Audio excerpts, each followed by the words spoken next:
que nada existe salvo nuestra mente, que todo en nuestro entorno es fabricado, producto de la imaginación, que nada de lo que hagamos tiene importancia.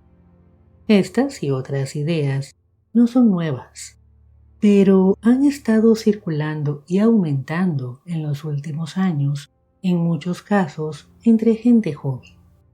Esta postura se llama nihilismo.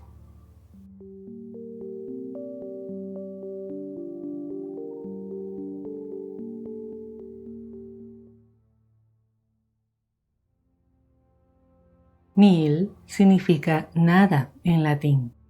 De ahí que a la postura filosófica que centra su discurso a partir de la nada se le haya denominado nihilismo.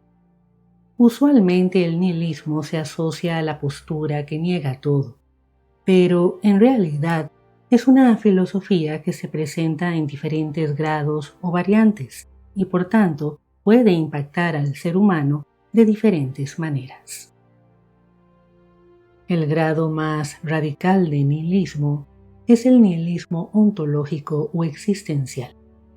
Este nihilismo niega toda realidad objetiva, o sea, establece que nada existe, salvo la propia mente o el yo. Un grado menos radical es el del nihilismo epistemológico, que aunque acepta la existencia de la realidad objetiva, niega toda posibilidad de conocerla, o sea, nada es cognoscible, o si acepta que pueda ser conocida, niega que pueda ser comunicada. Hay otras variantes del nihilismo, aunque quizá una de las más notables es la del nihilismo moral, que es aquel que aunque acepta la realidad objetiva e incluso acepta que pueda ser conocida, niega la realidad de lo moral. O sea, este nihilismo afirma que nada es bueno o malo intrínsecamente y que ninguna norma moral tiene sustento.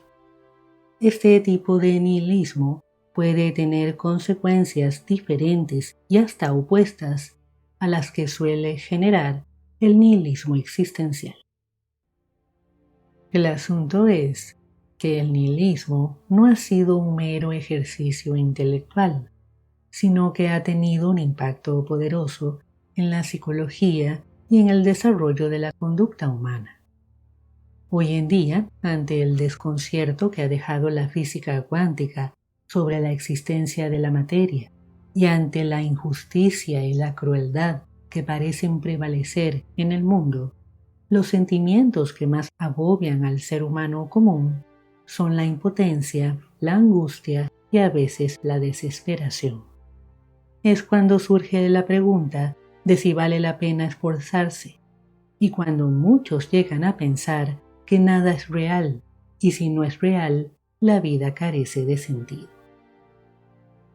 Esta línea de pensamiento ha llevado a muchas personas por dos vías opuestas. Por un lado están quienes se aferran a las creencias religiosas, que les aseguran que hay un Dios que está pendiente de ellos y sus necesidades, y que eventualmente encontrarán una vida mejor después de su muerte. Y por el otro lado están quienes caen en la explicación contraria, la de que nada existe, y como creen que las consecuencias no son reales, o bien caen en la apatía y la indiferencia, aun ante las peores atrocidades del mundo, o bien pueden caer en el desenfreno y la irresponsabilidad. Pero el nihilismo no es una filosofía nueva. Apareció hace más de 2000 años entre los antiguos sofistas griegos, como Gorgias de Leontinos, que ya hablaba del no ser, y entre algunos pensadores alejandrinos como Egesías de Cirene, cuya postura pesimista ante la vida le granjeó el apodo de persuasor de la muerte. Egesías tenía una visión tan radical que provocó una ola de suicidios entre sus jóvenes discípulos, lo que obligó al rey egipcio, Ptolomeo II Filadelfo, a cerrar su escuela, prohibir sus libros y expulsarlo de Alejandría. Ahora bien, aunque la postura nihilista había aparecido en la antigüedad, su más fuerte resonancia la tuvo en el siglo XIX. De hecho, el término nihilista había sido usado como el que no cree en nada o el que niega todo, pero su asociación a una actitud pesimista y desencantada de la vida apareció por primera vez en una novela rusa de 1862 llamada Padres e Hijos. En ella, su autor Turgenev usa el término nihilista para describir la actitud profundamente escéptica y desencantada de uno de sus protagonistas. Y fueron los nihilistas rusos quienes dieron origen a una de las posturas políticas más radicales, el anarquismo de Bakunin. Pero, sin duda, el filósofo que mayor notoriedad le dio al nihilismo fue el filósofo alemán de finales del siglo XIX, Friedrich Nietzsche, muy probablemente por una de sus frases más citadas: Dios ha muerto.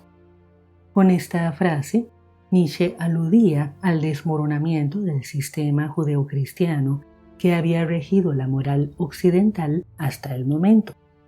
Él planteaba que al quedar en evidencia la incoherencia y falta de sustancia del referente máximo de ese sistema moral, o sea, Dios, se creaba un vacío, una nada, en la que el ser humano se quedaba sin bases, ni guías, ni razón de existir. Así, al decir Dios ha muerto, Nietzsche afirmaba que había muerto un sistema moral inútil. Ahora bien, Nietzsche no negaba la realidad objetiva, no proclamaba un nihilismo existencial. Si bien negaba la realidad del sistema moral imperante, lo hizo para subrayar que el ser humano puede y debe reconstruir un sistema moral más acorde con sus verdaderas necesidades y conveniencias, sin depender de entelequias religiosas insustanciales. O sea, para Nietzsche, el nihilismo fue una herramienta de cuestionamiento y reconstrucción. Desafortunadamente, muchos no entendieron a Nietzsche. Se quedaron con la parte en la que niega y no vieron o no quisieron ver la parte en la que afirma, y le siguen atribuyendo la angustia existencial que ha caracterizado a los nihilistas, que todo lo niegan y de todo desconfían, no solo quienes proclaman un nihilismo moral absoluto, sino incluso quienes sostienen un nihilismo existencial radical. Las consecuencias pueden ser muy negativas. Muchas personas hoy en día han vuelto a caer en el nihilismo existencial, que al negar la realidad objetiva las induce a una apatía e indiferencia ante la vida que puede incluso terminar en el suicidio.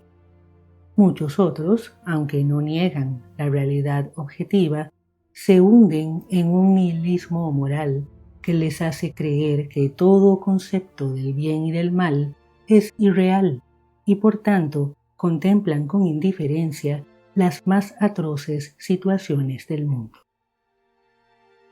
Sin embargo, el nihilismo existencial no es más que un ejercicio intelectual que responde a una profunda decepción ante la vida, pero que está plagado de contradicciones lógicas.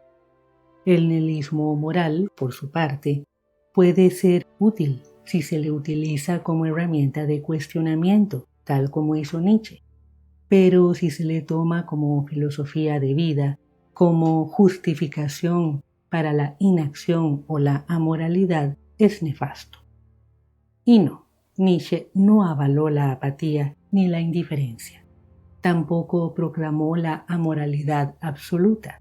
Lo que hizo fue reafirmar nuestra capacidad para actuar según nuestra verdadera conveniencia, sin depender de fantasías religiosas. La verdad es que tanto nuestro entorno como las demás personas así como las consecuencias de nuestros actos y decisiones, son reales. Y sí, en nuestro poder y capacidad creativa está la construcción de sistemas morales, políticos y sociales. Y no hay un Dios a quien echarle la culpa o para buscar consuelo cuando las cosas se ponen difíciles. Si hasta el momento la humanidad no ha sido capaz de construir un sistema que garantice un mundo armónico, es su sola responsabilidad. Y ahí se los dejo. Hasta la próxima.